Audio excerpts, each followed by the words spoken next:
This channel does not promote any violent, harmful, or illegal activities. All content provided by this channel is meant for an educational purpose only. অন্যদিকে এবার আরও একটা প্রশ্ন সামনে আসবো, সেটা হচ্ছে বেবি কোলে। আপনারা ইতিমধ্যে তার নাম জেনে গিয়েছেন। প্রকাশ্য রাস্তায় প্রবীণ বাম নেতা যাকে পেটাচ্ছিলেন যে মহিলা, বেবি কোলে তৃণমূল কংগ্রেস নেত্রী তিনি। এখনও বেবি কোলেকে, শাসক দলের নেত্রী বেবি কোলেকে গ্রেফতার করা হচ্ছে না কেন, এ প্রশ্নটা আমরা আরও একবার তুললাম। তার কারণ ঘটনার দুদিন পেরিয়ে গিয়েছে, এখনও পুলিশ ব্যবস্থা নিল না কেন? ঘটনায় দলের শোকজের মুখে পড়লেও গ্রেফতার নয় কেন শাসক নেত্রী বেবি কোলে?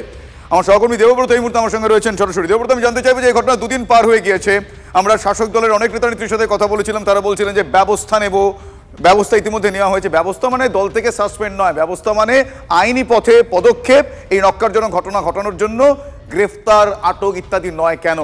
কি এখনো পর্যন্ত আইনত কতটা মুভ করা গিয়েছে?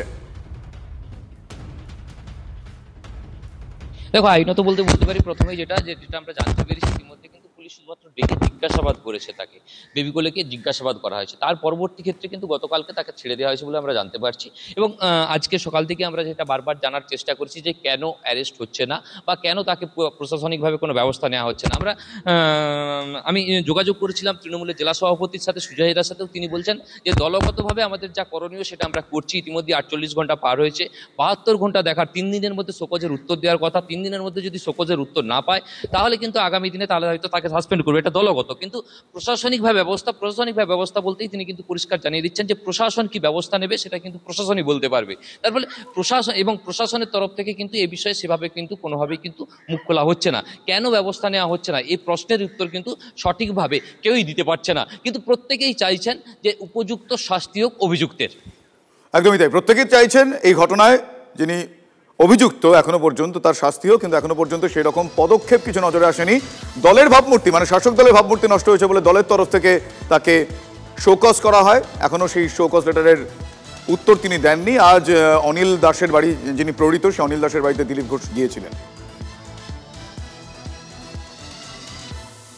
66 বছরের জীবনে আমি এরকম জিনিস দেখিনি। আমি ছোটবেলা থেকে ছাত্র আন্দোলন করেছি, খড়গপুর কলেজের ভিপি ছিলাম, দুবার সোশ্যাল সেক্রেটারি ছিলাম, বিভিন্ন দায়িত্বে ছিলাম। CPM, CPI, Congress, Trinamool, BJP, উত্থান পতন, অনেক কিছু দেখেছি আমি।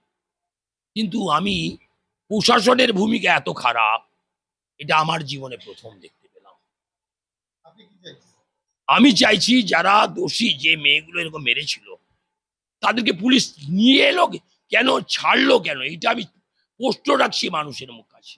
শাসক দল হাত সরিয়ে নিলে কি হবে? পুলিশ তো যুক্ত হয়ে গেছে এই দুর্নীতির সঙ্গে।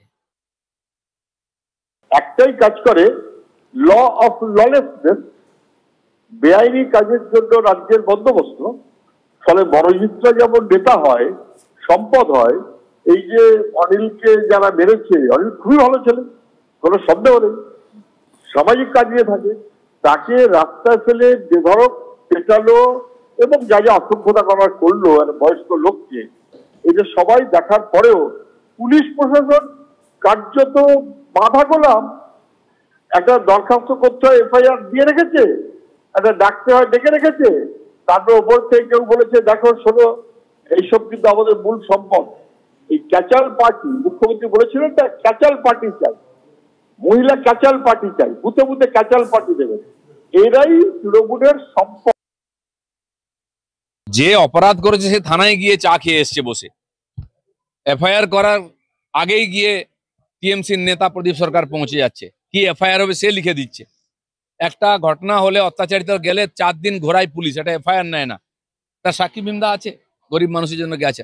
এই যদি পুলিশের ক্যারেক্টার হয় তো মানুষ কার কাছে যাবে? টিএমসি খালি মিউনিসিপ্যালিটি জিতেছে, তার জন্য যদি এই অবস্থা হয়, তাহলে এমএলএ এমপি জিতে গেলে এখানে তো থাকতে পারবে। এই মহিলারাই আমার সঙ্গে এরকমের অপকর্ম করতে চেয়েছিল, আমাকে বিক্ষোভ দেখিয়েছিল, আমাকে আটকাবার চেষ্টা, আমার গাড়ি আটকাবার চেষ্টা করেছিল, কিন্তু দিলীপ ঘোষকে আটকানো সহজ নয়। বুকের উপর দিয়ে গাড়ি চলে যাবে বলেছি, দরকার হলে চলবে। এই ধরনের মহিলাদেরকে আমরা সময় থেকে আলাদা করবো। আর যারা যে ছোট লোক নেতারা এই মহিলাদেরকে তৈরি করেছে এবং তার পিছনে দাঁড়িয়ে আছে, তাদেরকেও এক্সপোজ করবো। দলের রাজ্য নেতৃত্বের নির্দেশ অনুসারেই বেবি কোলে শর্মাকে শোকজ করা হলো এবং 3 দিনের মধ্যে তাকে উত্তর দিতে বলা হয়েছে।